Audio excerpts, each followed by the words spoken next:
Primera carta a los Corintios, capítulo 1. ¿Ya lo tenemos? Versículo del 1 en adelante, y vamos a leer el primer capítulo para poder tener la introducción a este libro. Amén. Dice así: para honrar al Padre, al Hijo y al Espíritu Santo. Pablo, llamado a ser ¿qué? ¿Quién? Apóstol de ¿quién? De Jesucristo, por la voluntad de Dios, y el hermano Sóstenes, a la iglesia de Dios que está ¿en dónde? En Corinto, a los santificados en Cristo Jesús, llamados a ser santos, con todos los que en cualquier lugar invocan el nombre de nuestro Señor Jesucristo, Señor de ellos y nuestro. Gracia y paz a vosotros de Dios nuestro Padre y del Señor Jesucristo. Gracias doy a mi Dios siempre por vosotros, por la gracia de Dios que os fue dada en Cristo Jesús, porque en todas las cosas fuisteis ¿qué?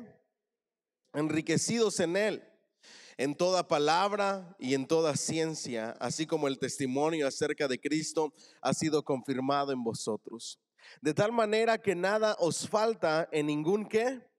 Don, esperando la manifestación de nuestro Señor Jesucristo, el cual también os confirmará hasta el fin, para que seáis irreprensibles en el día de nuestro Señor Jesucristo. Fiel es Dios, diga conmigo, fiel es Dios, por el cual fuisteis llamados a la comunión con su Hijo Jesucristo, nuestro Señor. Os ruego pues, hermanos, por el nombre de nuestro Señor Jesucristo, que habléis todos una misma cosa, y que no haya entre vosotros divisiones, sino que estéis perfectamente unidos en una misma mente y en un mismo parecer. Porque he sido informado acerca de vosotros, hermanos míos, por los de Cloé, que hay entre vosotros ¿qué? Contiendas. Quiero decir que cada uno de vosotros dice: yo soy de Pablo, y yo de Apolos, y yo de Cefas, y yo de Cristo. ¿Acaso está dividido Cristo? ¿Fue crucificado Pablo por vosotros? ¿O fuisteis bautizados en el nombre de Pablo? Doy gracias a Dios de que a ninguno de vosotros he bautizado, sino a Crispo y a Gayo, para que ninguno diga que fuisteis bautizados en mi nombre. También bauticé a la familia de Estéfanas. De los demás no sé si he bautizado a algún otro, pues no me envió Cristo a bautizar, sino a predicar el evangelio, no con sabiduría de palabras, para que no se haga vana la cruz de Cristo. Porque la palabra de la cruz es locura a los que se pierden, pero a los que se salvan, esto es a nosotros, es poder de Dios. Pues está escrito: destruiré la sabiduría de los sabios y desecharé el entendimiento de los entendidos. ¿Dónde está el sabio? ¿Dónde está el escriba? ¿Dónde está el disputador de este siglo? ¿No ha enloquecido Dios la sabiduría del mundo? Pues ya que en la sabiduría de Dios el mundo no conoció a Dios, mediante la sabiduría agradó a Dios salvar a los creyentes por la locura de la predicación. Porque los judíos piden señales y los griegos buscan sabiduría, pero nosotros predicamos a Cristo crucificado, para los judíos ciertamente tropezadero, y para los gentiles locura.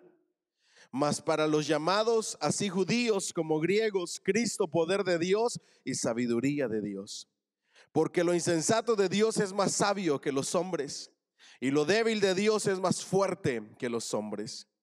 Pues mirad, hermanos, vuestra vocación, que no sois muchos sabios según la carne, ni muchos poderosos, ni muchos nobles, sino que lo necio del mundo escogió Dios para avergonzar a los sabios, y lo débil del mundo escogió Dios para avergonzar a lo fuerte, y lo vil del mundo y lo menospreciado escogió Dios, y lo que no es, para deshacer lo que es, a fin de que nadie se jacte en su presencia.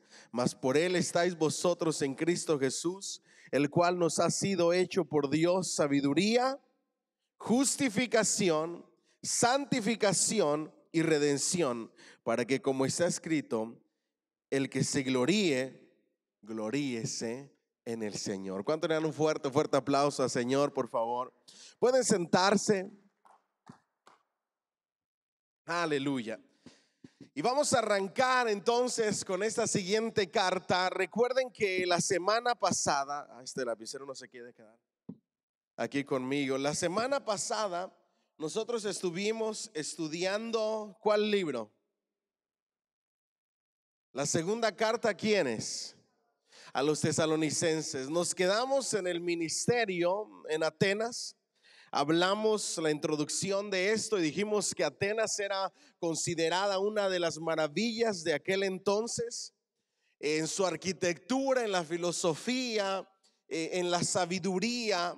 Encontramos que las grandes escuelas como la de Platón, Aristóteles y todos esos pensadores famosos que hoy conocemos nacieron en esta ciudad de Atenas. Era famosa por su educación, por su arquitectura, por su filosofía, por la ciencia, una ciudad muy preparada. ¿Me siguen hasta aquí? Mientras Pablo, dijimos la semana pasada, estaba esperando,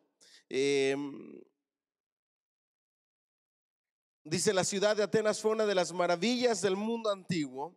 En su siglo de oro, 15 años antes de Cristo, probablemente tuvo dentro de sus manos más genios literarios, más esplendor filosófico y más belleza arquitectónica que ninguna otra ciudad de la antigüedad. En el tiempo de Pablo su importancia política y comercial había declinado muchísimo, pero todavía se suspendía sobre ella una débil aureola de intelectualidad y de cultura. ¿Vamos bien? Entonces Pablo está esperando a Silas y mientras está en espera del informe de lo que está pasando en la iglesia de Tesalónica, él entra a esta ciudad de Atenas. Pero ahí Pablo tiene un conflicto emocional. Diga conmigo, conflicto emocional. Entró a las sinagogas como él acostumbraba, pero en las sinagogas no provocó lo que usualmente provocaba. En las sinagogas no promovió agitación y alteración del pueblo como usualmente lo hacía.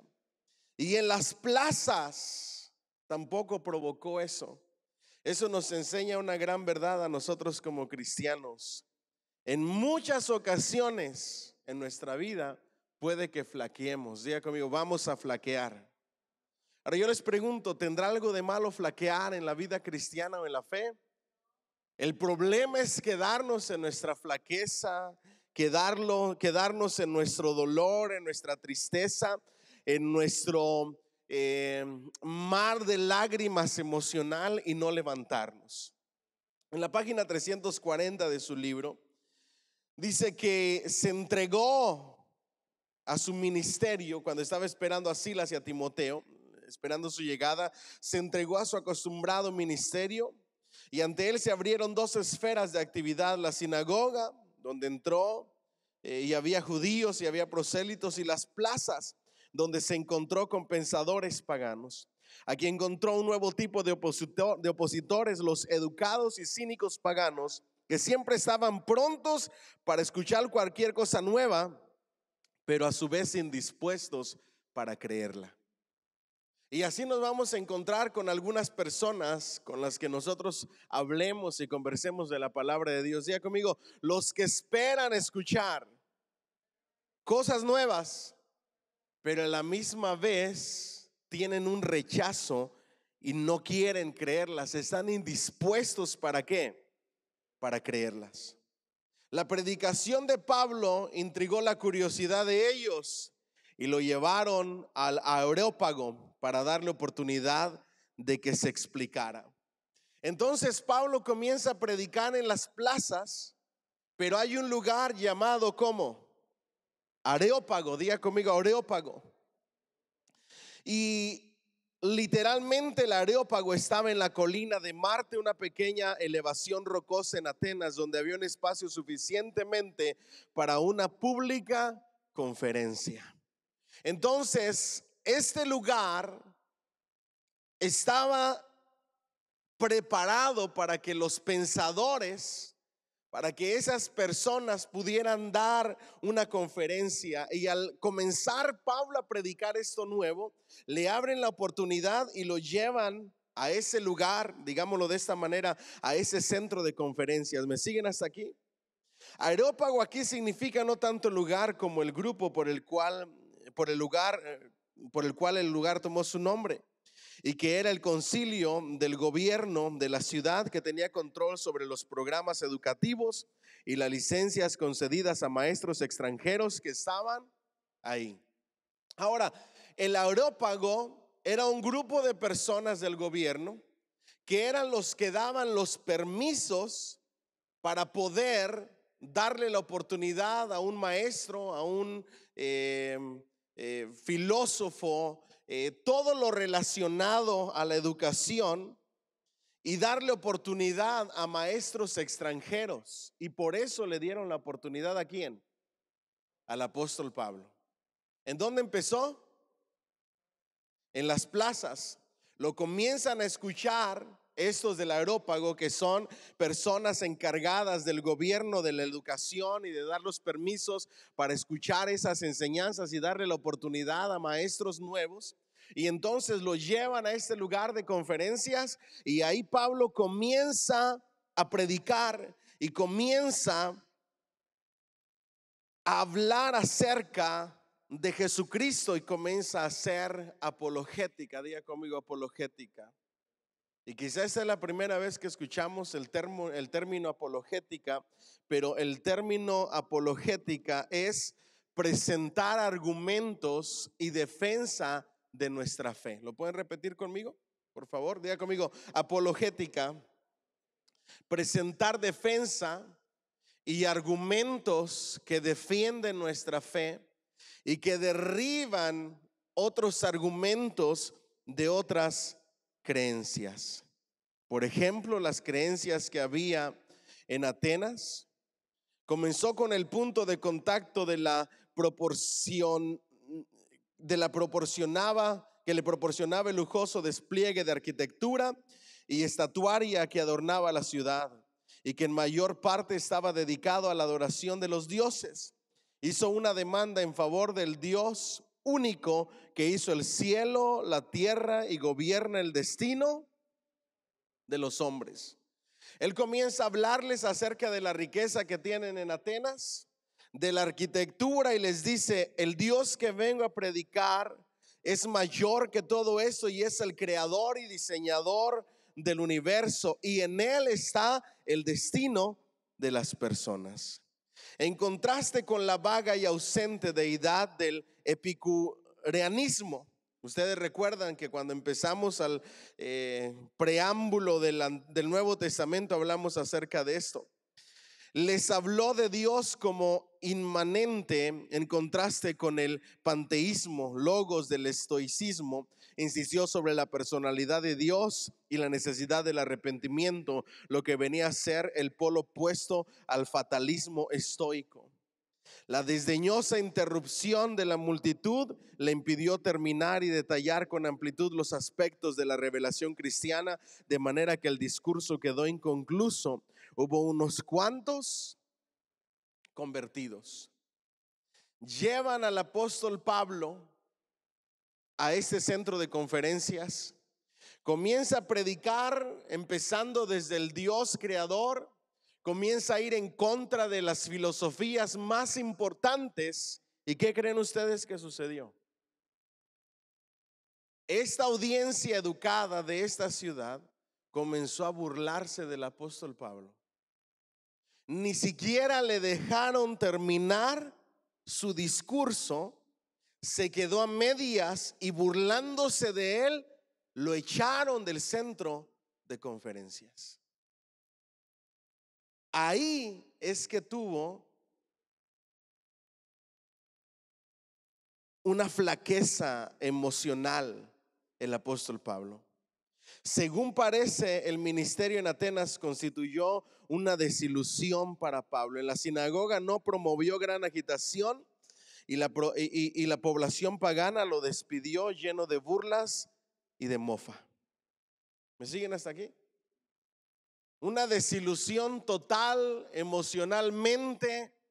Comenzó a pensar y a dudar acerca de su predicación. Y les voy a pedir que vayan conmigo, por favor, a 1 Corintios 2:3. Y cuando lo tengan, dicen amén. Dice: y estuve entre vosotros con debilidad y mucho temor y temblor. Diga conmigo: estuve con vosotros con debilidad, con flaqueza y mucho temor y temblor. Probablemente esta tímida actitud haya tenido causas físicas, pero parece más razonable que la insólita despedida que le dio Atenas le envió y lo obligó a reconsiderar todo su método apologético. Nunca en la vida Pablo había experimentado algo como esto. Lo habían golpeado, lo habían encarcelado, provocaba gran agitación. Las almas venían a los pies de Cristo, pero en Atenas sucedió algo que lastimó sus emociones, que lastimó su manera y su forma de predicar, y comenzó a flaquear y comenzó a llenarse de temor, de temblor, y comenzó a cuestionar su método apologético, su método de presentar defensa en la fe o de la fe. Ahora yo les pregunto, cuando nosotros empezamos a hacer algo por primera vez y vemos que comenzamos a flaquear, nos llenamos de miedo, nos llenamos de temor, nos llenamos de nervios, ¿serán razones para pararlo todo y abandonarlo todo, o simplemente aprender de la experiencia y seguir adelante? Ya conmigo, seguir adelante. En ocasiones, cuando vamos a dar una clase de algo, hasta nos tiembla la voz. Yo le digo a los maestros, a los predicadores: las primeras veces que prediques, quizá vas a tener voz de borreguito, ¿verdad que sí? Y te va a empezar a temblar la voz. O quizá vas a tener una respiración agitada. O quizá te van a temblar las manos. Pero eso solamente es el principio, son las primeras ocasiones. Cuando le hables a alguien de Cristo en el mercado, en el trabajo, no vas a saber ni cómo empezar, pero solamente van a ser las primeras veces. Dios se gloría en nuestra debilidad y en nuestras flaquezas y nos hace fuertes. Alguien dice amén y le da un fuerte aplauso al Señor. Dile al que está a tu lado: no hay razón para detenerte. Diga bien fuerte: todo lo puedo en Cristo que me fortalece.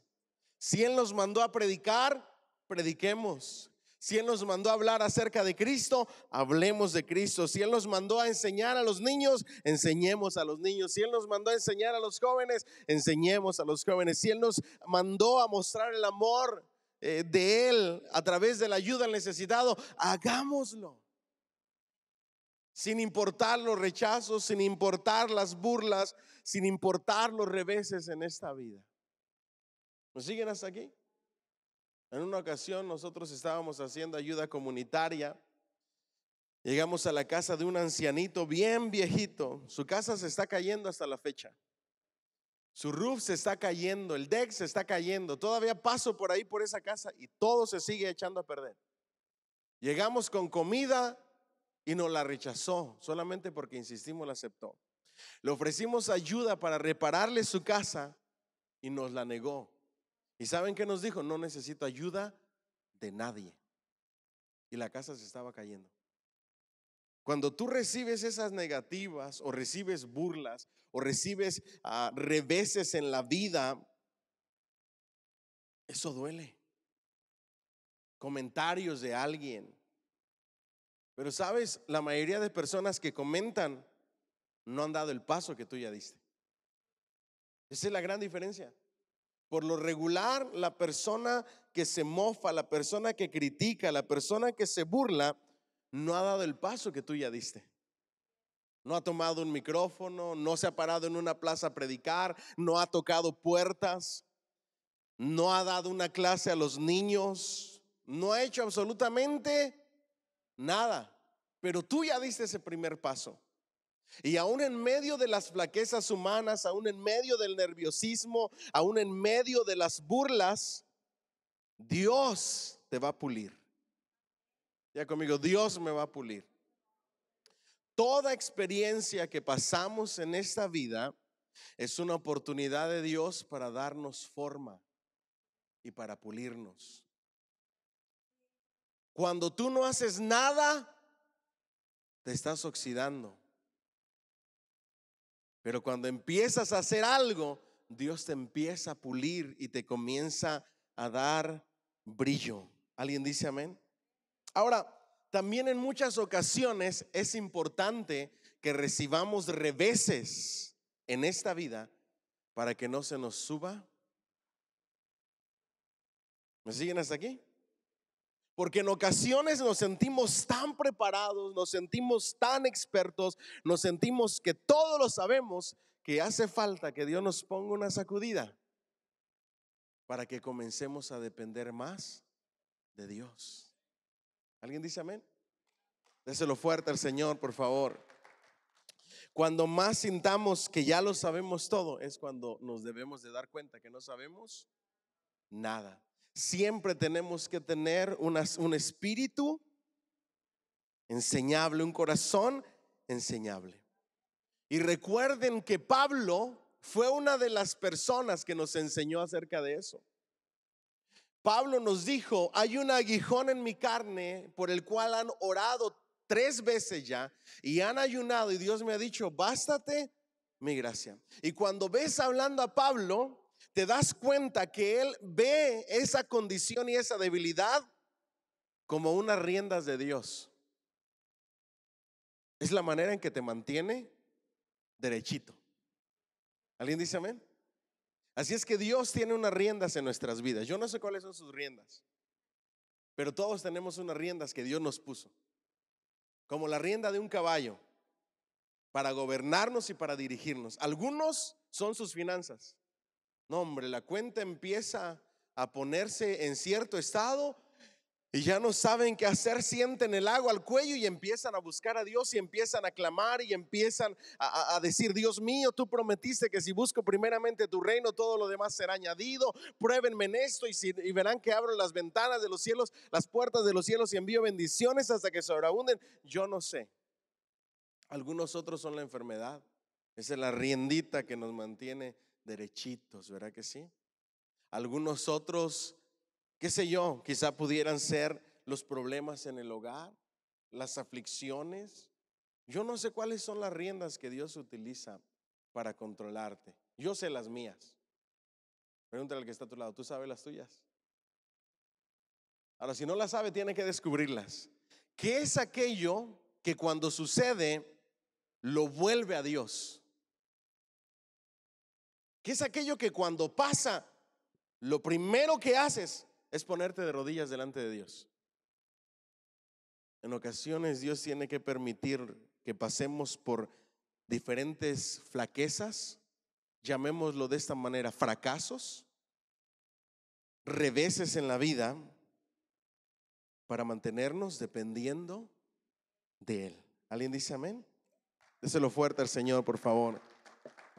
Después de ahí se fue a Corinto. De Atenas, Pablo partió para Corinto, una ciudad de carácter totalmente diferente. La ciudad había sido saqueada, incendiada por los romanos en el año 146 antes de Cristo.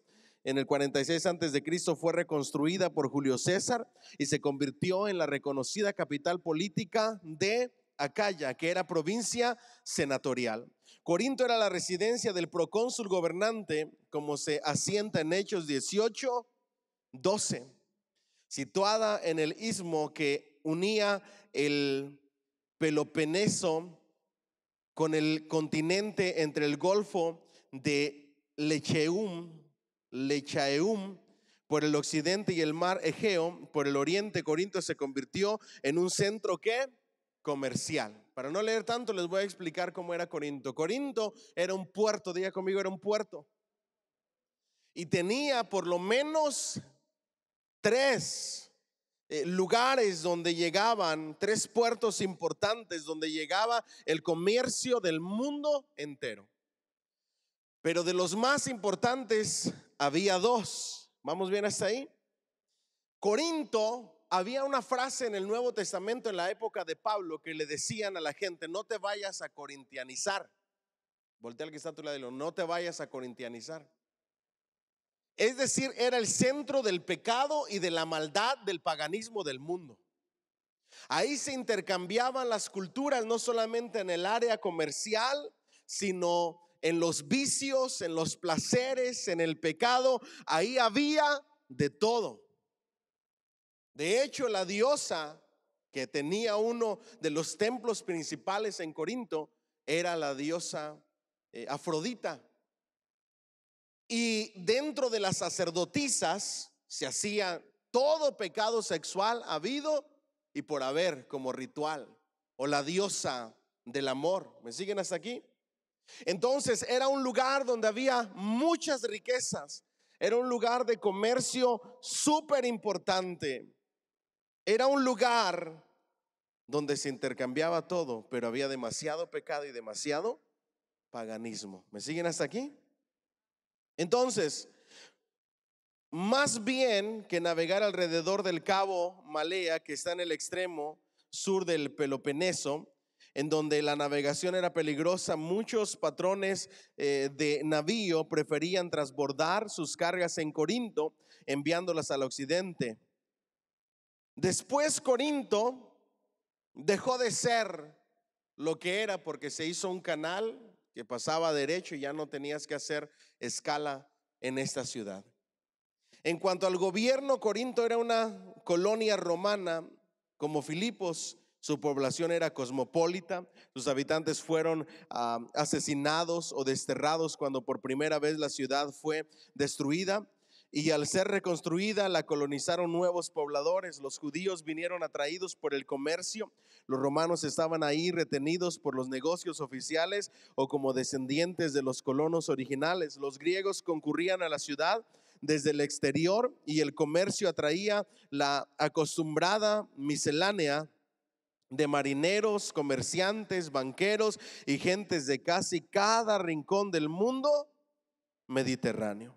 El rápido enriquecimiento económico promovió una falsa cultura. Corinto era una floreciente ciudad sedienta de lujo, ostentación, lujuria y diversiones. Moralmente los corintios eran considerados de bajo nivel, aún estimándolos conforme a las disolutas normas del paganismo. Generalmente se les representaba en el teatro romano como borrachos, o se decía vives a lo corintio. Era un eufemismo para indicar la más vil clase de vida. El templo de Afrodita en Corinto alojaba a un tiempo a 1000 sacerdotisas que eran prostitutas profesionales. ¿Cuántas prostitutas? 1000 prostitutas en el templo de Epafrodita. ¿Vamos bien hasta ahí? De Afrodita, perdón. Y la marea de los viajes y del comercio traían a la ciudad una población flotante que incluía la social del Mediterráneo. La riqueza y la miseria, la belleza y la perversidad, la cultura y la suciedad se tocaban de hombros en Corinto. Puesto que Pablo no pasó mucho tiempo en Atenas, su llegada a Corinto puede fecharse por el otoño del mismo año en que salió de Macedonia. La administración de Galión, delante de quien fue acusado, probablemente comenzó con la indicación del año proconsular en julio del 52 después de Cristo. La estadía total de Pablo en Corinto fue de ¿cuánto tiempo? ¿Un año y qué? Y medio. En Atenas no se quedó mucho tiempo, pero cuando llegó a Corinto, ahí se quedó un año y medio. Pero ¿qué tanto de este tiempo precedió a su acusación y qué tanto siguió después de ella? No se sabe. Lucas dice que después de que Galión aconsejó que se disolviera el tumulto, Pablo permaneció en la ciudad por muchos días. Quizá la fecha más aceptable para su llegada a Corinto sería otoño del 51 y su salida de la ciudad al comenzar la primavera del año 53. Como ya dijimos, la mofa que se recibieron su mensaje en Atenas lo hizo llegar a Corinto en una situación mental depresiva. Viene de un fracaso en cuanto a su predicación, y llega a Corinto, pero viene con una mentalidad y con un estado emocional por los suelos. Viene deprimido el apóstol Pablo. Consideró como un fracaso lo que había sucedido en Atenas. Ni siquiera se quedó mucho tiempo y llega entonces a Corinto. Sus colegas no habían regresado de Macedonia y los fondos de que disponía probablemente se le estaban agotando. Al llegar a Corinto, encontró trabajo en su antiguo oficio de constructor de tiendas con Aquila y Priscila, los que habían sido expulsados de Roma por el edicto de Claudio. Si ya eran convertidos al cristianismo antes de la llegada a Corinto, o si se convirtieron por sus relaciones con Pablo, tampoco se sabe. En cualquier caso, él encontró abrigo, empleo y compañerismo con quienes, con ellos, con los famosos Priscila y Aquila. ¿Vamos bien hasta ahí? Entonces, llega el apóstol Pablo a Corinto. Viene emocionalmente por los suelos. Y aparte de eso, diga conmigo, sin dinero. Ahora, cuando tú no tienes dinero, el apóstol Pablo les acababa de decir a la iglesia de Tesalónica: el que no trabaja, que no coma. Y se busca un empleo. ¿En dónde buscó empleo? Haciendo tiendas en su oficio del cual él había salido. Y ahí encontró el apoyo y la ayuda de Aquila y Priscila. No sabemos si ya eran convertidos o no, o quizás se convirtieron por la predicación del apóstol Pablo. El asunto está en que nosotros como cristianos debemos de ser de bendición para aquellas personas que pasan por necesidad. Ese es el amor cristiano. Alguien dice amén y le da un fuerte aplauso al Señor, por favor. Dile al que está a tu lado, dile no a la envidia. ¿Alguien dice amén? Debemos de aprender a ayudar a los demás. Debemos de tenderles la mano. Yo me recuerdo cuando empecé mi pequeña compañía de remodelación. El trabajo lo sé hacer todo y con excelencia como para el Señor. Pero me faltaba una cosita que no sabía: saber cuánto cobrar. Y les llamaba a personas que conocía y nunca me querían decir. De hecho, nunca me dijeron. A una persona le llamé para que me dijera cuánto cobrar porque hacía baños de tile, de cerámica. Me contestó una vez, nunca me dijo cuánto cobrar y después de ahí no me volvió a levantar el teléfono. Hasta que encontré una página en el internet que se mantiene al día y por código postal que te da un average, dependiendo del lugar, puedes comenzar a cobrar desde aquí hasta aquí, y siempre me quedé en la media. Y fue así que comencé a saber cómo cobrar. No porque alguien me ayudara o me tendiera la mano. Y después de esa página, a todos los hermanos que hacen trabajos en nuestra iglesia, se las empecé a pasar para que supieran cómo cobrar. Lo que tú recibiste de gracia, lo tienes que dar de gracia. El tenderle la mano y ayudar a otros no significa que te van a tirar el negocio, que van a ser tu competencia. Dile al que está a tu lado: el sol nace para todos y sale para todos. Pablo y Priscila y Aquila estaban en el mismo negocio, en el negocio de hacer tiendas, casas de campaña. Quizá Pablo era muchísimo mejor que ellos y con más experiencia, pero a ellos no le importó. A ellos lo que les importó es que era su hermano. Y a los hermanos hay que tenderles la mano cuando la necesitan. ¿Alguien dice amén? Note que él no pidió que le dieran de comer de a gratis. No pidió una ayuda sin trabajar. No pidió absolutamente nada. Él simplemente dijo: lo único que necesito es que me tiendan la mano y que me des trabajo. Y aquí viene la responsabilidad cristiana, porque hay muchos que lo único que quieren es: ay, denme, ayúdenme. Y uno con el corazón de Cristo les ayuda. Pero les pregunta, ¿estás trabajando? No, vente conmigo a trabajar un día. Ay, no, fíjate que pasó esto. Siempre tienen una excusa. Ahí dice la palabra de Dios que el que no trabaje, que no coma. Pero esa persona que ayudas y que le dices, mira, aquí hay un día de trabajo con alguien, aquí hay otro día de trabajo, y a donde quiera va, esa es una persona que merece ser ayudada. Pablo dijo, ayúdenme, pidió trabajo, comenzó a trabajar y encontró en Aquila y Priscila una gran ayuda. Un abrigo, diga conmigo, abrigo, empleo y compañerismo. Diga conmigo, abrigo, empleo y compañerismo. ¿Alguien dice amén?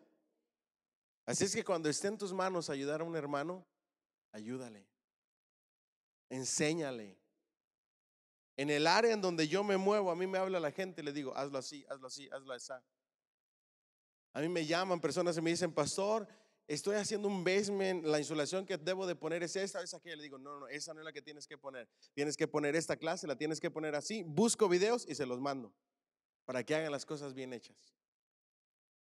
Y les digo, dale, agarra lo que salga, yo te enseño, yo te ayudo, yo te digo cuánto cobrar, yo te digo cómo hacerlo, los cuidados que tienes que tener. En el ámbito de contratos lo mismo. Tienes que hacer esto, tienes que hacer esto, tienes que hacer lo otro.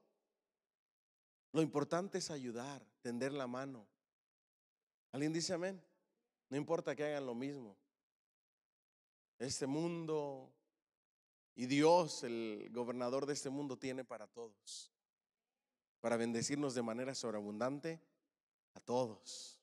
¿Alguien dice amén? Déselo fuerte al Señor. ¿Qué nos enseña esto? Que en la iglesia no debe de haber envidias, diga conmigo envidias, sino que nos tenemos que tender la mano y nos tenemos que ayudar. A poco de esto volvieron de Macedonia Silas y ¿quién? Y Timoteo, trayéndole noticias del crecimiento de aquellas iglesias.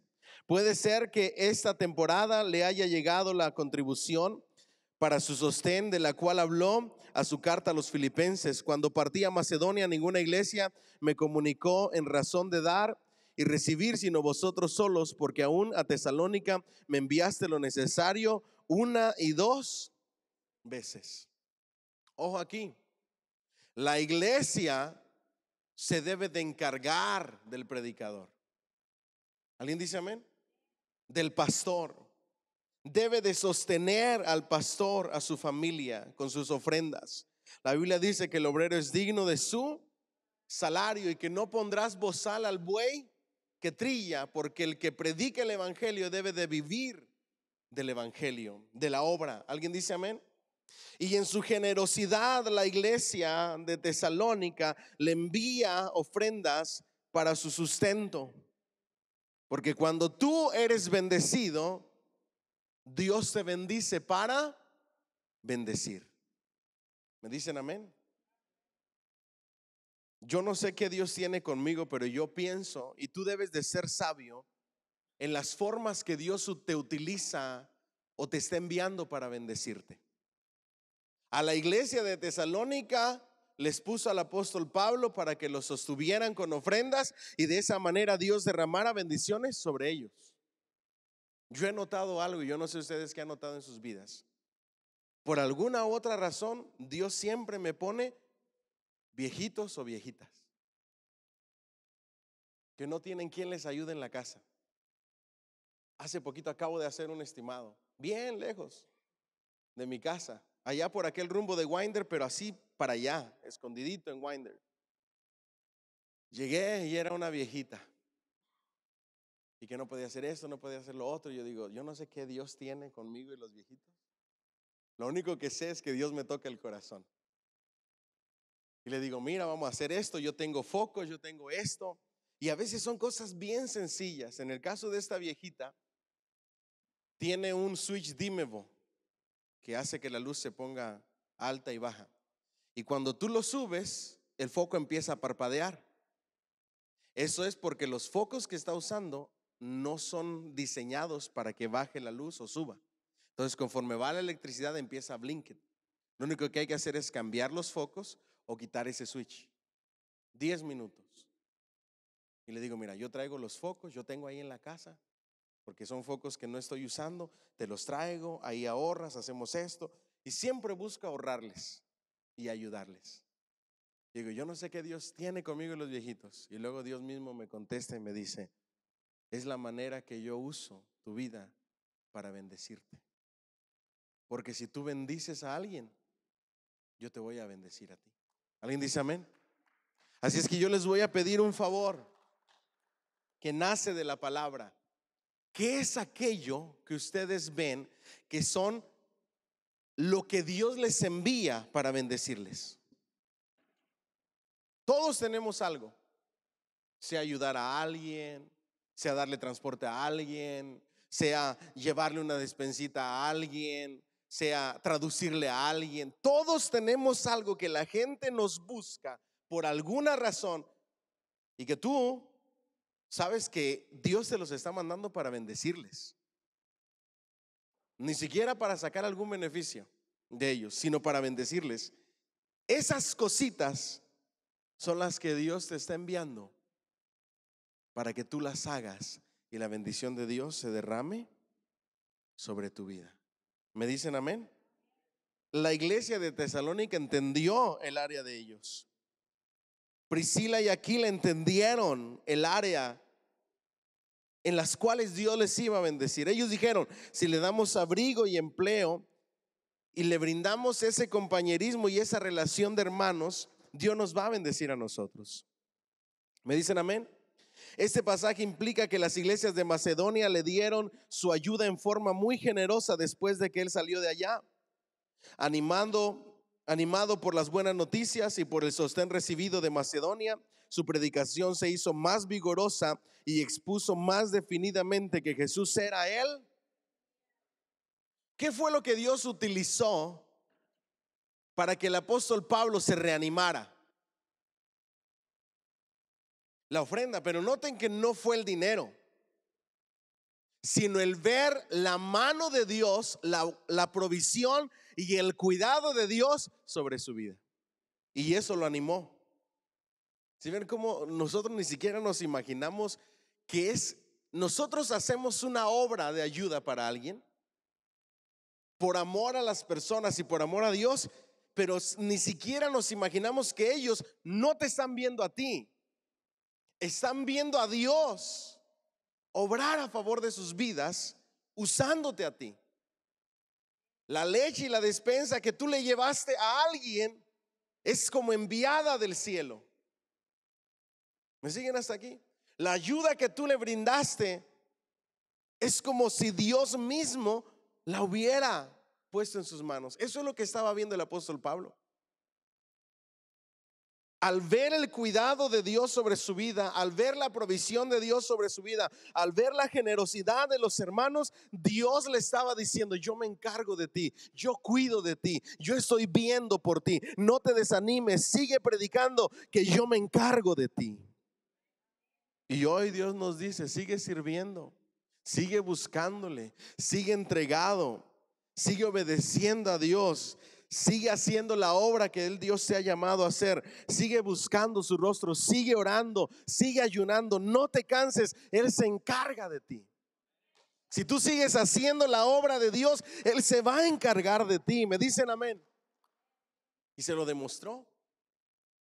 Si tú te encargas de lo mío, le estaba diciendo al Señor, y hoy creo que nos está diciendo lo mismo. Si tú te encargas de lo mío, yo me voy a encargar de lo tuyo. ¿Me dicen amén? Y va a ser tanta la bendición que no vas a poder con ella. ¿Cuántos lo creen? En ocasiones te vas a disculpar con las personas porque te van a estar buscando para bendecirte y les vas a decir, sabes que no puedo, estoy atareadísimo, tengo demasiadas cosas que hacer. Y sabes qué, te van a decir, te espero. Yo a veces he llegado con clientes y les digo, tengo 2 meses de espera, ¿me puedes esperar cuando te desocupes? 1 año si es necesario. Digo, Dios mío, ¿pueden agarrar a alguien más? Si te tengo que esperar 1 año, te voy a esperar 1 año. ¿Quién es el que hace eso? Dios. Si buscas primeramente el reino de Dios y su justicia, todo lo demás vendrá por añadidura. ¿Alguien dice amén? La reacción en la sinagoga fue tan fuerte que Pablo tuvo que salir de allí, jurando que los dejaría en su incredulidad y se iría a los gentiles. Abandonó la sinagoga, cambiando su cuartel general de la casa de un prosélito. Tito, justo que vivía cerca, el jefe de la sinagoga, se convirtió y muchos de los corintios creyeron y fueron bautizados. El ministerio de Pablo en Corinto estuvo por este tiempo, según parece, sujeto a muy fuertes exigencias. Lo encontramos reorganizando sus métodos misioneros, porque en la primera carta a los Corintios dice: no vino con altivez de palabra o de sabiduría a anunciar el testimonio de Cristo. En muchas ocasiones, mis queridos hermanos, cuando las cosas no marchan bien en nuestras vidas, necesitamos reevaluarnos. ¿Lo pueden repetir conmigo, por favor? Reevaluarnos. El pastor Ulises el domingo habló de eso, y en el ayuno también nos lo habló. En muchas ocasiones, si los resultados no son los que esperamos, debemos de hacer cosas diferentes, detenernos, reevaluar. Eso es lo que estaba haciendo el apóstol Pablo.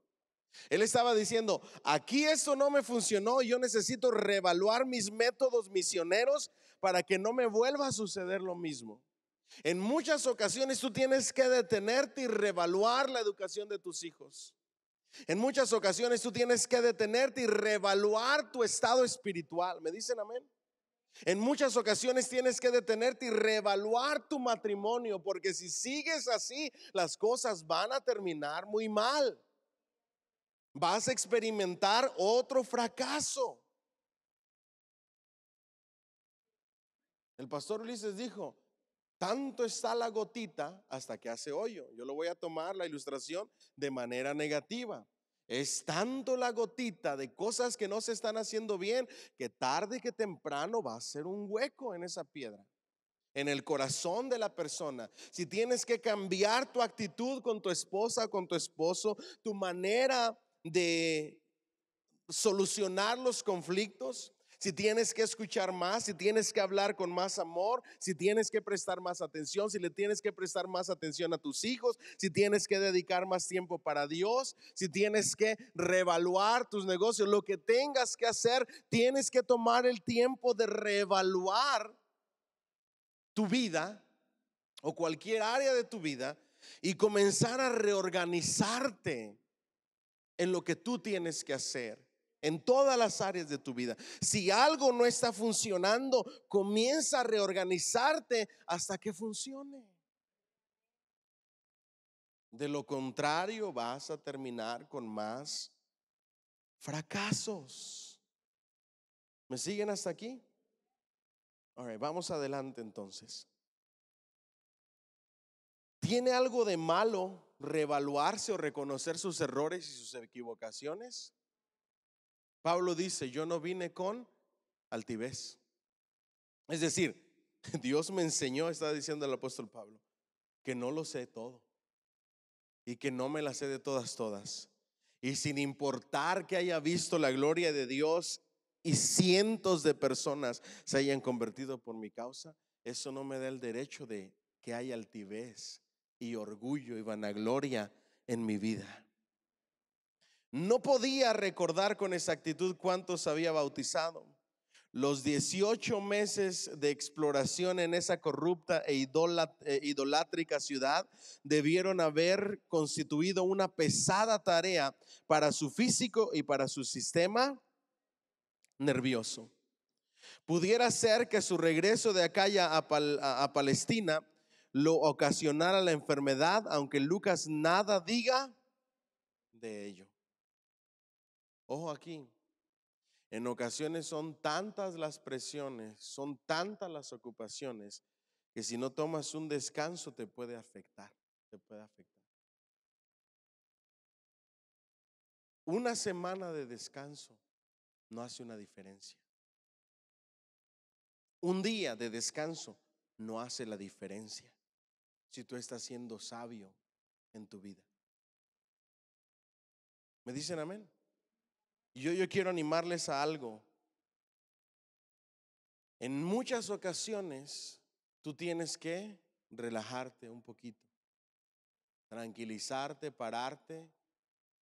Y si eres una persona como yo, que si está disque descansando, tu mente está haciendo de todo, tienes que, mira, relaja, tranquilo, relaja tu mente y te va a ayudar. Dile que está a tu lado, respira profundo. ¿Me dicen amén? Si con el COVID no nos quedamos sin comer y no trabajamos por días y días, no nos vamos a quedar sin comer porque descansamos un día o dos, sin hacer nada, sin atender a nadie. Porque si no, puede que te enfermes y te tengas que dar un descanso obligado. Él tuvo que ir a Palestina. No se dan detalles de su viaje y apenas se hace escasa mención de la llegada a su destino. Arribó a Cesarea, saludó a la iglesia. Eso está en Hechos 18:22. Si la frase a la iglesia indica que era la de Cesarea o la de Jerusalén, no lo dice el texto. Con toda claridad nos referimos a que en este lugar se apega más al original que la antigua versión Valera, y luego siguió su camino hasta Antioquía. Su última visita a la iglesia, que originalmente lo había comisionado misionero, probablemente a su viaje al oriente, se pasó la mayor parte del verano, de manera que por el otoño del 53 ya estaba otra vez en camino al occidente. Tuvo que regresar a su base y atenderse y tomar un tiempo, reorganizarse, buscar nuevas estrategias para luego arrancar con todo. ¿Alguien dice amén? En ocasiones tienes que detenerte para arrancar con todo. Miren, las iglesias siempre están en movimiento. Gente llega, gente se va, cosas pasan, y yo he aprendido algo que les va a servir a ustedes y que de eso nos está hablando la palabra de Dios. En muchas ocasiones en nuestra vida vamos a tener que reorganizarnos. ¿Alguien dice amén? No solamente reevaluarnos, sino reorganizarnos y aprender de las experiencias y aún de los fracasos. ¿Me dicen amén? Cuando tú tienes un fracaso por lo que tú quieras, te vas a dar cuenta que en muchas ocasiones hiciste algo equivocado. No previste alguna cosa. No pensaste en algo. A mí me acaba de pasar. Y no saben que me hago así, me hago así, me hago así. Digo, ¿cómo es posible, Arel? ¿Cómo es posible? Pero a veces uno se la da de listo. Estoy remodelando una cocina y cuando estaba todo peloncito, sin drywall, pude haber puesto el agua para el refri. ¿Y saben qué? Ya está todo terminado y finichado y se me olvidó poner el agua del refri. Y voy a sufrir para hacerlo. Porque todo lo quiero tener aquí. Pero me he dado cuenta de que tenemos que reorganizarnos, establecer procesos, poner check marks a todo. Porque si no, de repente se te va. Pablo era una persona que planeaba, una persona que se reorganizaba, una persona que hacía estrategias, una persona que aprendía de los errores y de los fracasos, una persona que sabía la importancia de reevaluarse y de reorganizarse. ¿Me dicen amén? Entonces, la última parte del verano y la primera del otoño debió haberlas empleado en el viaje a Galacia y a Frigia.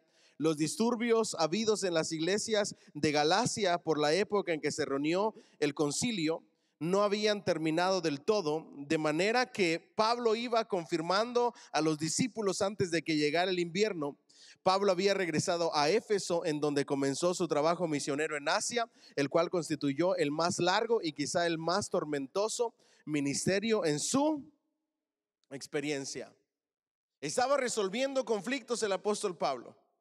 Todavía no se había solucionado el asunto por el cual tuvieron el concilio en Jerusalén y las enseñanzas de los falsos maestros. Comenzó a recorrer otra vez las iglesias para afirmarlas y luego arrancó con ese viaje misionero. Éfeso era una de las ciudades más antiguas establecidas en la costa occidental de Asia Menor y era encabezada la provincia romana de Asia. Su origen se oculta en la antigüedad, pero ya era una importante población en el siglo VIII antes de Cristo y fue desde tempranas fechas dominada por los griegos. Estaba situada como a 3 millas de distancia del mar sobre el río Caistro, que en aquel tiempo era navegable, de manera que Éfeso era puerto ¿de qué? De mar. Okay. El valle del Caistro avanzaba mucho dentro de la tierra, convirtiéndose en ruta de caravanas que iban hacia el oriente. Los caminos de Éfeso comunicaban con todas las otras grandes ciudades de la provincia y con los caminos comerciales que conducían hacia el norte y el oriente. Era un punto estratégico para el evangelismo porque los obreros desde Éfeso podían estar en contacto con toda el Asia interior. Diga conmigo, punto estratégico. ¿Vamos bien hasta ahí? Entonces Pablo está viendo absolutamente todo el panorama. Está viendo las ciudades estratégicas, está viendo los puertos que conectan las ciudades, está viendo las carreteras que conectan las ciudades y está planeando y organizando todo como va a hacer, a quién va a visitar primero, a quién va a visitar después, etcétera. Diga conmigo, todo el panorama. Y aquí hay una gran enseñanza para nosotros. Tú tienes que aprender a ver todo el panorama. ¿Alguien dice amén? Y nuestros panoramas son muy grandes. Tienes tu trabajo, tu negocio, tu matrimonio, tus hijos, la educación de tus hijos, la escuela de tus hijos, la provisión para tu familia, los doctores, tu vida espiritual, la iglesia, tu servicio en la iglesia. Tú tienes que estar al pendiente de todo el panorama. Diga conmigo, todo el panorama. Y tienes que procurar que todo esté bien. Porque si no estás bien en un área, eso se va a convertir en un efecto dominó en tu vida. Y una cosa te va a llevar a otra, te va a llevar a otra y te va a llevar a otra. ¿Me siguen hasta aquí? Diga conmigo, todo el panorama. Los hombres tenemos que evaluarnos como sacerdotes del hogar, como proveedores, como padres, etcétera. Las esposas como madres, como ayudas idóneas, como mujeres sabias, como mujeres virtuosas. En el matrimonio debe de estar de Cristo, debemos de resolver las cosas a la manera de Dios, etcétera. Y tú tienes que estar al pendiente de todo el panorama. Tus hijos, lo que ven, lo que oyen, lo que hablan, lo que les están enseñando, conversaciones en privado con ellos, con tus padres si todavía los tienes, estar al pendiente de ellos, honrarlos. Ya conmigo, el panorama es grande. Dile que tienes mucho trabajo que hacer. Tenemos mucho trabajo que hacer. Pero si nos sentamos y vemos todo y organizamos todo y hacemos un plan, vamos a salir bien librados de esto. ¿Alguien dice amén? Den un fuerte aplauso al Señor, por favor. El rasgo sobresaliente de Éfeso lo constituía su gran templo de Artemisa, deidad local que más tarde se identificó con Artemisa de los griegos y Diana de ¿quiénes? De los romanos. Su imagen era una figura con muchos ¿qué? Senos y cara femenina, y que en lugar de piernas se sostenía un sólido bloque de piedra. El primer templo para esta diosa se comenzó probablemente en el siglo VI antes de Cristo, pero no se terminó sino hasta el 400 antes de Cristo. Se incendió y quedó reducido a cenizas en el año 356 antes de Cristo, y en su lugar se levantó una nueva y más grande estructura de 425 por 220 pies y que fue pagada por medio de contribuciones provenientes de toda el Asia. Se contaba como una de las maravillas del mundo. Era uno de los más notables centros en donde concurrían los peregrinos que adoraban en su altar. No solo era el templo un centro de adoración religiosa, sino que en razón de que sus muros y pisos se consideraban sagrados e inviolables, se convirtió también en asilo para los oprimidos y para fondos en depósito. Una tosca imagen de templo apareció en las monedas de Éfeso, acompañada por el título exacto que se usó en Hechos para la ciudad: Neocoros, que se puede traducir barrenderos del templo o guardatemplos, y que la revisada Valera traduce acertadamente guardiana del templo de Artemisa en el 1935. Contrariamente a la muy rutinaria adoración oficial del mundo antiguo, los habitantes de Asia y de Éfeso en particular exhibían una casi fanática devoción hacia Artemisa. Su intensidad aparece en la acción del tumulto en el anfiteatro, en el que por 2 horas gritaron: grandes Diana. ¿De quiénes? De los efesios. Ahora, esto nos trae una gran enseñanza. Voltea al que está a tu lado y dile: la lucha que enfrentaste ayer, puede que puedas enfrentar otra en otra ocasión.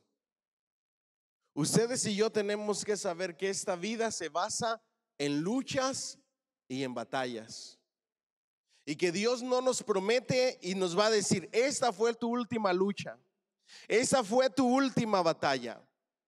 Acababa de experimentar diferentes batallas el apóstol Pablo. Ahora llega a Éfeso y se encuentra con una peor, con un celo religioso a la diosa Diana o Artemisa, como quizá nunca antes había experimentado. ¿Me siguen hasta aquí? Luchas van a venir, dile al que está a tu lado, y quizá peores. Pero ahora podemos entender por qué el apóstol Pablo escribía: todo lo puedo en Cristo que me fortalece. Le escribe a los filipenses. ¿Se acuerdan de la cita? Filipenses 4:13. ¿Por qué? Porque mientras más vives, más batallas tienes. Las batallas y las luchas nunca se van a acabar. Algunas serán leves, algunas otras serán peores, algunas más fuertes. ¿Vamos bien hasta ahí? Éfeso estaba considerada como ciudad libre y mantenía su propio gobierno. La última autoridad residía en la asamblea popular cuando se convocaba legalmente, en tanto que los dirigentes o senado de la ciudad actuaban como el cuerpo legislativo principal. El secretario o escribano de la ciudad era el oficial responsable a quien se encomendaba guardar los documentos y presentar ante la asamblea los negocios. La influencia de los obreros era fuerte también. Los que se descubre en que fue el dirigente de los plateros, el que protestó por las actividades evangelizantes de Pablo que habían puesto en peligro su comercio de recuerdos religiosos. Los templecinos de plata en miniatura representaban el templo.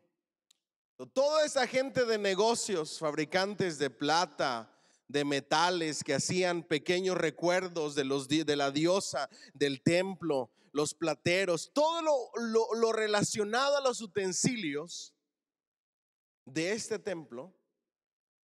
Cuando llegó Pablo a predicar en contra de la idolatría, el negocio se empezó a venir abajo. Y cuando el negocio se empieza a venir abajo, se levanta esta gente y va a poner protesta ante los dirigentes para sacar a Pablo y que ya no le permitieran predicar. Y aquí nos da una gran enseñanza. Siempre que tú quieras levantarte, honrar a Dios y hacer lo que Él te está pidiendo que hagas, se va a levantar oposición. ¿Alguien dice amén? En el momento en que tomes la decisión y acciones y des pasos de querer levantarte y hacer más para Dios, buscar más de Dios, ser ese hombre, esa mujer más de Dios, prepárate porque va a venir oposición. Lo vemos con Nehemías. En el momento en que quiso comenzar a reconstruir el muro, ¿qué sucedió? Comenzó la oposición. La oposición se va a manifestar de muchas maneras: quejas, tumultos, críticas. Y ahí tú tienes que aconsejar a tus hijos, hablar en pareja y ver lo espiritual. ¿Alguien dice amén? Porque cuando hay oposición, esa oposición es levantada por el enemigo, no por las personas, sino por el enemigo. Y mientras más oposición haya, más oración tuya debe de haber, más intercesión tuya debe de haber, más clamor tuyo con un corazón sincero debe de haber. ¿Alguien dice amén? Y le da un fuerte aplauso al Señor, por favor. Hubo varios importantes problemas que Pablo encontró en Éfeso. El primero fue la cuestión de la supervivencia de la enseñanza de Juan el Bautista, cuyos discípulos habían seguido activos después de la muerte de Juan. Apolos, un educado judío de Alejandría, había estado predicando en Éfeso acerca de Jesús y enseñaba diligentemente cosas que son del Señor, enseñando solamente en el bautismo ¿de quién? De Juan. Ahora, ¿por qué estamos viendo todo este preámbulo? Porque necesitamos conocer la historia y dónde van entrando los personajes. Nosotros vemos en el primer capítulo de Corinto que el gran problema que tiene la iglesia en Corinto es que dicen unos: yo soy de Pablo. Otros dicen: yo soy de Apolos. Otros dicen: yo soy de Pedro. Y otros dicen: yo soy de Cristo. Y había división en esa iglesia. ¿Por qué? Aquí estaba Apolos, estaba en estas áreas predicando y era sobreviviente de los discípulos ¿de quién? De Juan el Bautista. Y estaba enseñando y estaba predicando. Indudablemente Apolos sabía que el Mesías había venido, que había sido ungido para servir a Dios y que la preparación para su divino ministerio debía incluir arrepentimiento y fe en lo que él había, en los que habían de ser suyos. El conocimiento de Apolos hasta este punto no se puede considerar falso, sino ¿qué? Sino parcial. Apolos venía todavía predicando lo que predicaba Juan el Bautista, bautizando en el bautismo de Juan el Bautista.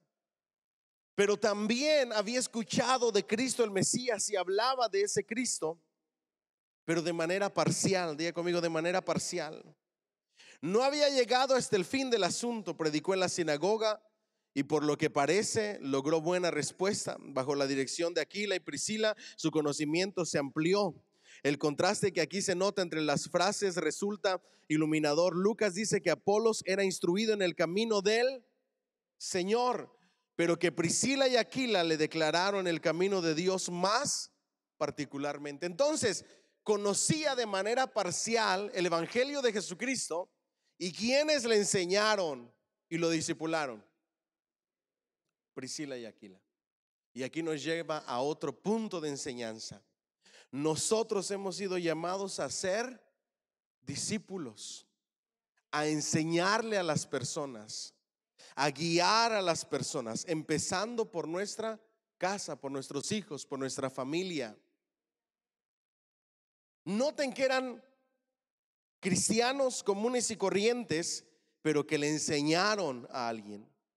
Dejando a Éfeso por recomendación de los creyentes de esa ciudad, Apolos partió para Acaya y se convirtió en un poderoso apologista de la fe cristiana, especialmente entre los judíos. Posteriormente se convirtió en uno de los amigos y colegas de mayor confianza ¿de quién?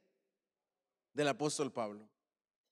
Hoy nosotros podemos ver a una persona que no está muy preparada, pero que tú puedes enseñarle, que tú puedes prepararle, que tú puedes ayudarle. Y vuelvo a repetirles lo que les he dicho antes. En ocasiones nosotros queremos gente que sea wow. Y es que esa gente no va a llegar a wow si no tuvo un apoyo, un maestro, un mentor y la oportunidad de desarrollarse. ¿Me dicen amén? Yo quiero que seamos una iglesia que desarrolle personas, que prepare personas. Y para llegar a hacerlo tenemos que tener paciencia con los que esperan, con los que empiezan, perdón. ¿Me dicen amén? Y en lugar de señalarlos y criticarlos y decir, ay, qué aburrido, ay, otra vez, ay, mejor no hubiera venido, deberías de darles gracias a Dios, que podemos ser un instrumento de Dios que con paciencia prepara obreros para la gloria de Dios. Dicen amén. Denle ese fuerte aplauso al Señor, por favor. Apolo salió de Éfeso antes de que Pablo arribara a esta ciudad, pero otros como Apolos estaban allí. Estos hombres discípulos de Juan el Bautista tenían deficiente experiencia espiritual y personal.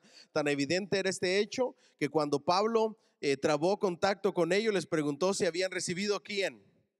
El Espíritu Santo. Cuando creyeron, su respuesta fue: ni siquiera habían oído si el Espíritu Santo había ¿qué? Había venido.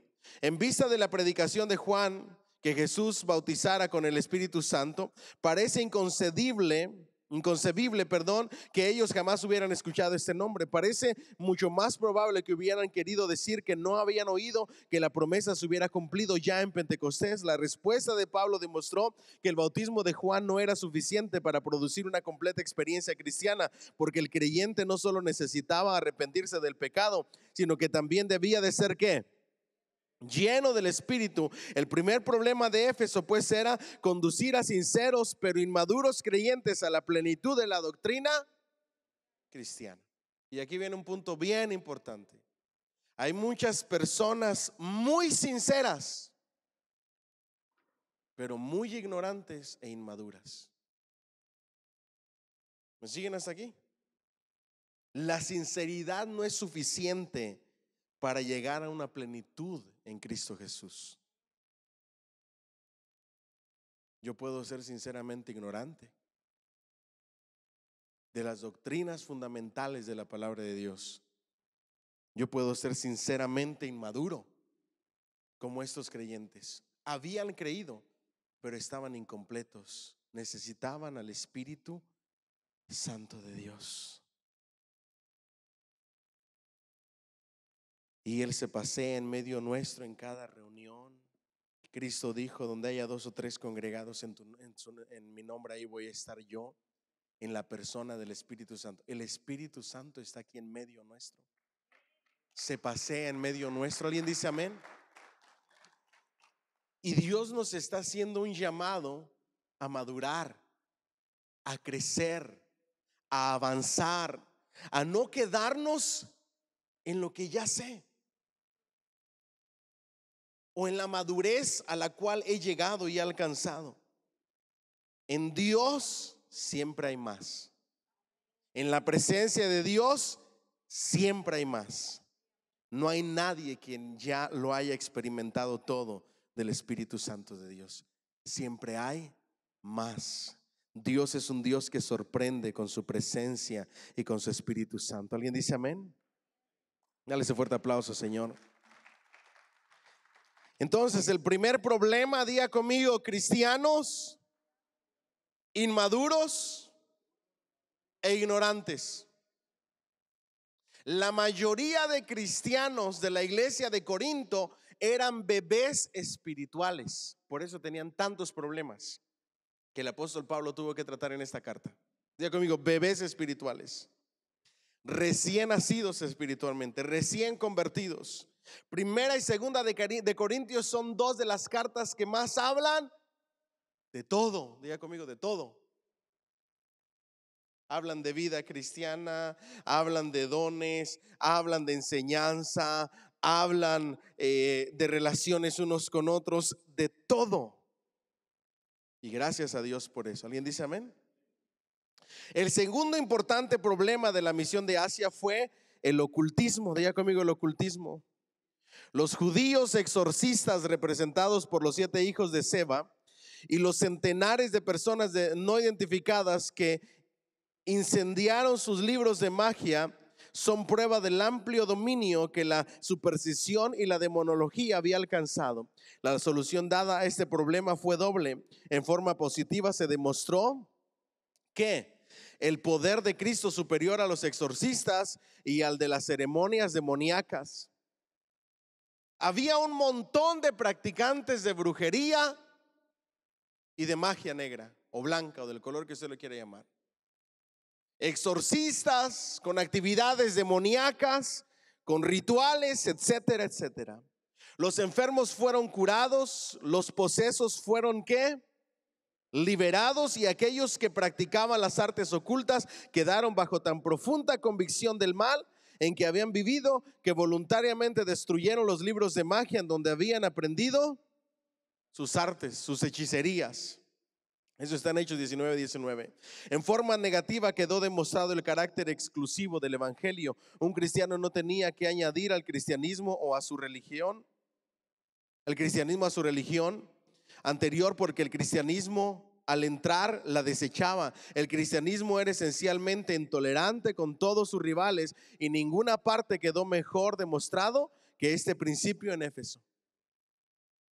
Cuando llega el cristianismo, todas las demás religiones, todas las demás creencias quedan excluidas. Diga conmigo, excluidas.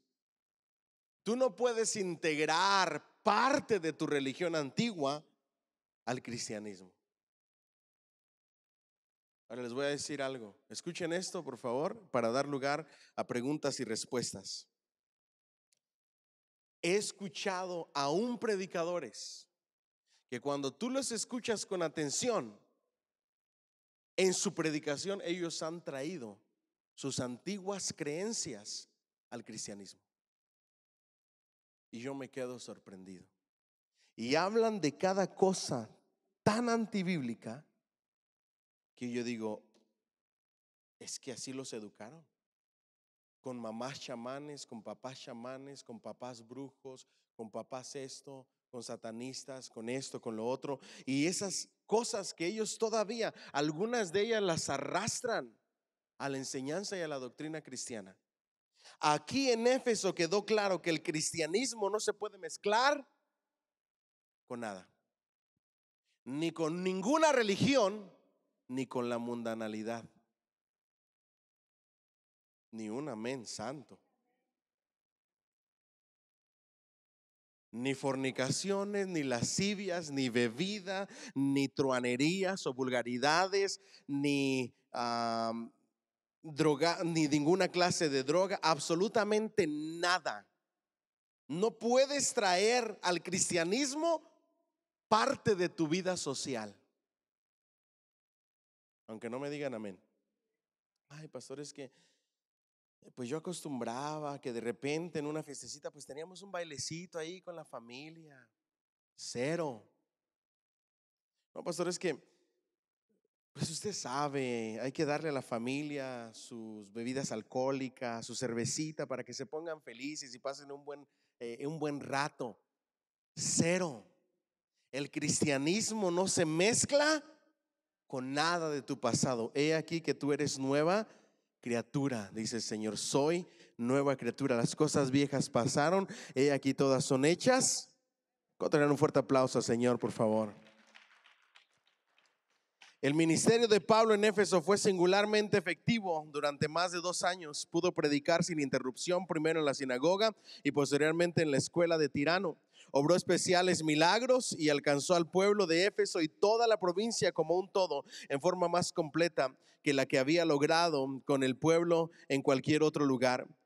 Lucas hace notar que todos los habitantes en Asia, judíos y griegos, oyeron la palabra del Señor, que crecía poderosamente y prevalecía, y que eran tantos los que habían creído que la idolatría sufrió pérdidas económicas. La iglesia de Éfeso se convirtió en un centro misionero y durante siglos fue una de las fortalezas del cristianismo en Asia Menor. Y de ahí vamos a pasar a Corinto, ¿ok? Después de este preámbulo, arrancamos la semana que entra con la carta perdida y luego nos vamos de lleno a Primera de Corintios y Segunda de Corintios después de este preámbulo para entrar de lleno a las cartas. Y cierro con esto. De Corinto había 3 cartas. pero una se perdió y nunca llegó a nuestras manos. Y solamente nos quedaron dos, las que hoy conocemos. Cierro con esto. ¿Se recuerdan lo que hizo Pablo? Diga conmigo, se reevaluó, se reorganizó, se recuperó de la derrota que había sufrido. Tomó un breve tiempo de descanso, de búsqueda de Dios y arrancó de nuevo. Cuando tú estás pasando por este proceso, prepárate porque las cosas que Dios va a hacer a través de ti van a ser mayores, más grandes y más poderosas. Como nunca Dios lo había usado, como nunca la gente se había convertido, después de una de tus peores batallas, van a venir tus mejores victorias. ¿Me dicen amén? Una vez atravesadas una de tus peores batallas, cuando estés atravesando por una de las peores batallas, prepárate porque va a venir una gran victoria. Eso fue lo que vivió Pablo. Experimentó una terrible derrota que lo llevó hasta la depresión, pero en la búsqueda del Señor y todo este proceso, Dios le levantó. Diga conmigo, y resurgió. Ahora sí, como dicen, como el ave fénix, ¿verdad? De las cenizas. Y lo que experimentó fue mayor que cualquier cosa que haya experimentado en su vida. Hoy yo quiero darles una palabra de parte de Dios que nace del estudio de hoy. Cuando experimentes una de tus peores batallas, prepárate, porque estás a punto de experimentar algo tan grande y tan poderoso de parte de Dios que nunca has experimentado en tu vida. ¿Lo creen? ¿Lo creemos? Démosle un fuerte aplauso, Señor, por favor. Que el Señor me los bendiga a todos y arrancamos con preguntas y respuestas.